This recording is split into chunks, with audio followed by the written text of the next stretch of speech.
meu nome é Eric Lira, advogado trabalhista, e estou aqui para responder alguns questionamentos sobre mitos e verdades de processo trabalhista. E um dos primeiros questionamentos que foram feitos é sobre a possibilidade de ingressar com ação trabalhista estando trabalhando na empresa. É um mito. Você pode sim ingressar com reclamação trabalhista contra o empregador, uma vez que o empregador ele tem que cumprir com as obrigações dele. Então, se o empregado se sentir lesado em algum dos seus direitos, ele pode sim entrar com a reclamação trabalhista contra a empresa, principalmente com relação, a título de exemplo, salário. O empregador ele tem a obrigação de pagar o salário todo até o 5º dia útil do mês. Então, se por acaso esse empregador ele atrasa ou não paga o salário, o empregado ele pode sim ingressar com a reclamação trabalhista contra a empresa, ainda estando empregado. Outra pergunta que foi feita aqui pra gente é com relação a se o reclamante, o empregado, ele entrou com ação trabalhista. Se por acaso ele perder a ação, ele vai ter que pagar as custas e os honorários advocatícios do advogado da outra parte. Eu não posso chegar e dizer que isso seria mito, tá? A probabilidade disso acontecer é muito reduzida, mas há casos, há exceções que há possibilidade do empregado realmente pagar os honorários. Mas isso em caso de não ser deferido a justiça gratuita ao empregado, tá? Ao reclamante.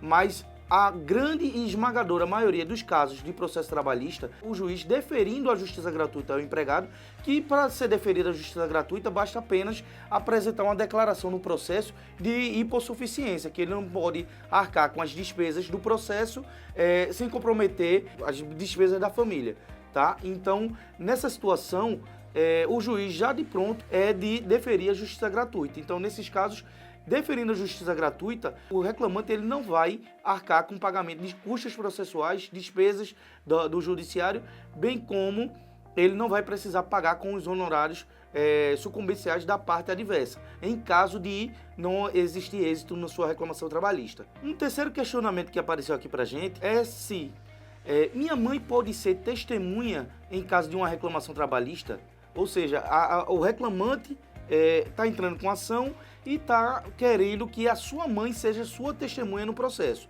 Não pode, isso aí é verdade. Na justiça, inclusive na esfera civil, trabalhista também, e outras esferas, o alinhamento até de 3º grau, parente de 3º grau, não pode ser testemunha no caso de uma reclamação trabalhista. Um quarto questionamento que apareceu aqui pra gente é com relação a um funcionário, ele não pode assumir o custo do fardamento. Nessa situação, com relação a mitos e verdades, eu posso dizer que fica num meio termo. O empregador ele tem a obrigação de fornecer fardamento, desde que um estabelecimento ele exige fardamento, utilização, então ele tem que fornecer fardamento. Contudo, o empregado ele tem que zelar por esse fardamento. Então, o empregador ele tem que pagar, custear esse fardamento. Se o empregado ele termina desgastando esse fardamento, então, e sendo culpa dele, então é uma situação que ele vai ter que arcar. Se por acaso o empregado, ele propositalmente, ele desgasta aquele fardamento, não só o fardamento, como também um equipamento de proteção individual, por exemplo.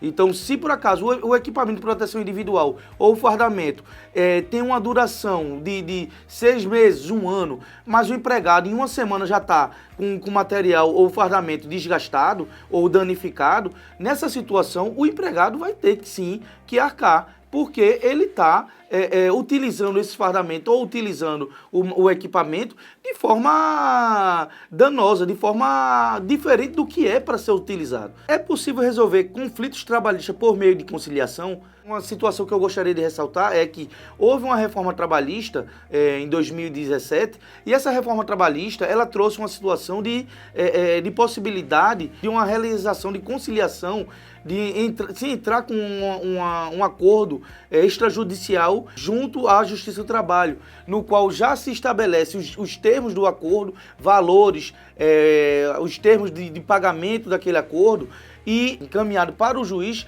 para o juiz ele apenas homologar. A partir do momento que o juiz homologa essa transação extrajudicial, já passa a ser título executivo. Então a empresa ela passaria a ter a obrigação, a empresa ou o empregador passaria a ter a obrigação de pagar aquele valor que ele está acordando, e o empregado ele estaria já resguardado na própria Justiça do Trabalho em caso de inadimplemento do pagamento por parte do empregador, ele passar a executar pelos meios da própria Justiça do Trabalho o devedor por conta do inadimplemento. Então, trata de uma situação de verdade. A todo momento, a Justiça do Trabalho ela visa a conciliação. Você acordando entre as partes, agora, desde que nessa situação ambas as partes estejam assistidas por advogado, tá? Então, ambas as partes sendo assistidas por advogado, fazendo uma minuta de termo de conciliação, uma transação extrajudicial e ingressando com essa transação na justiça, isso se trata até de um procedimento até rápido